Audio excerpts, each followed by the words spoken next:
دغه قرآن چې کوم دی دا کله وسوځېده کله ایره ایره شو خو چې کله دغه آیات ته راورسېده دغه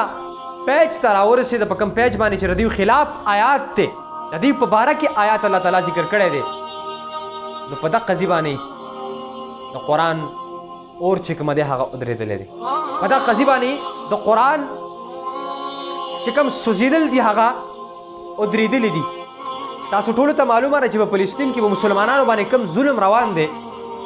کم بربریت او کم جبر روان دی په مسلمانانو باندې دا د مسلمان شان دی دا د مسلمان حق دی یو مسلمان په مغرب کې دی هغه د بدن هرې حصې ته تکلیف وي یا نور تکلیف وي نو چې دا کم په مشرق کې ناست دی په دغه به هم تکلیف وي هر مؤمن بنده چې کوم دی دا د بل مؤمن رور دی په مسلمانانو باندې چې په فلسطین کې کم ظلم روان دی نو په دې کې د الله تعالی یو معجزه تاسو وګورئ په دې کې د الله تعالی یو نشان تاسو وګورئ په دې کې د الله تعالی یو کرشمه تاسو وګورئ په دې کې د الله تعالی له طرف نه دغه اسرائیل او دغه کفارو ته یو ښکارا معجزه چې کومه د الله تعالی خوستلې ده او د دې خبرې نه ما زیاتره مسلمانان رونه یعنی مونږ به زیاتره چې کومه ده د خبرې نه یو خبره خدا سے تاسو په پورا ثبوت سره دا خبره کومه بلکې ځان نه منګړت خبرې نه کوم 2 ورځې مخکې په فلسطین کې یعنی او بیا په مسجد اقصا کې مسلمانان چې کوم دي هغه په اعتکاف باندې ناسو خپل عبادت کې مشغولو خو چې کله د اسرائیل دغه ګنده او يهود چې کله هغه جماعت تدن شو په هغه باندې ربر ګولې چې کوم دي استعمال کړي ان سوګې سي په استعمال ک هغه کې زنانه شهید کړي پاغه کې ځوانان شهیدان کړي پاغه کې ماشومان چې کوم دي واړه واړه هغه شهیدان کړي خو د ټولو نه عجیب او حیرانتیا خبره دا ده چې پاغه کې قرآنونه چې کوم دي هم ډېر په بلا تعداد سره وسوځولی شو او شهید کړی شو خو یو قرآن پکې داسې دی چې زما په دې طرف باندې تاسو ګورئ او زه دا ټوله ویډیو صرف دې خبرې لپاره شریکول غواړم تاسو سره که ویډیو خوښه شوه نو مخکې شیر کړئ دا زما سره چې کوم 2-3 تصاویر تاسو ویرئ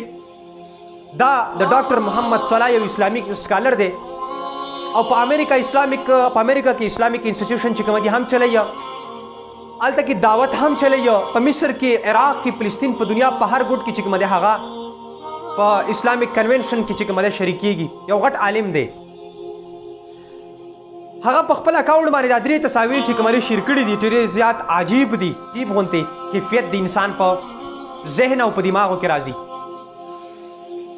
او د هغه اسرائیلو د کافرو دپاره دا چې کومه دی یو ښکاره معجزه ده دا قرآن تاسو وینئ په دې قرآن کې یو آیات دی تاسو په دې ټاپ باندې وینئ او دغه آیات چې کومه دی دا د سورې بقرې 211 نمبر آیات دی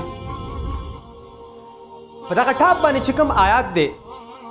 الله تعالی پیغمبر علیه الصلاۃ والسلام ته دغه آیات کې فرمایي د دې یهودو او د دې اسرائیلو په باره کې سل بني اسرائیل کم آتیناهم من آیات بینہ ومن یبدل نعمت اللہ من بعد ما جاءته فإن اللہ شدید العقاب د دې آیات په ترجمه کې که چېرته غلط شم معافي غواړم خو خلاصه به درته صرف ووایم نور تاسو ډېر زیات ښه پوهېږي عالمان په ده باندې پوهېږي خو زه تاسو سره صرف دغه حیرانکن لمحات چې کومه دي هغه تاسو سره شریکول غواړم او دغه معجزاتي چې کومه نشانه ده دا تاسو سره شریکول غواړم مقصد مې صرف دغه دی په دې آیات کې پیغمبر علیه الصلاۃ والسلام ته الله تعالی فرمایي تپوس وکړه د بني اسرائیل نه چې تاسو ته ما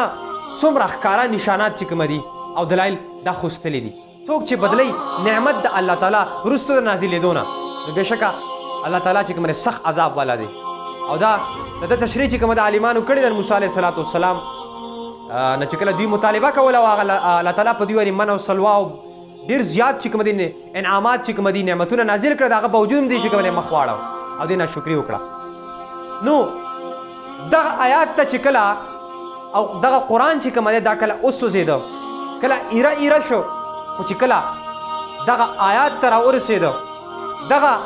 پیج ته راورسېده په کوم پیج باندې چې د دوی خلاف آیات دی د دوی په باره کې آیات الله تعالی ذکر کړی دی نو په دغه قضیې باندې د قرآن اور چې کومه دی هغه ودرېدلی دی په دغه قضیې باندې د قرآن چې کوم سوځېدل دي هغه ودرېدلي دي او دای واضح طور الله تعالی چې کوم دی مونږ انسانانو ته او دغه یهودیانو ته یې پیغام ورکړی دی چې تاسو ناشکره قوم یو بېشکه چې تاسو الله تعالی سره میلاو شئ نو تاسو ته به سخت عذاب دی نو دا یو خبره مې تاسو سره شریکته نو زه غواړم چې دا تاسو د نورو ملګرو سره هم شریک کړئ ځکه یو بهترین پیغام دی یو ښایسته خبره ده یو ښکاره دلیل دی یو ښکاره نشانه چې کومه ده الله تعالی مونږ ته مخوسته او دغې ته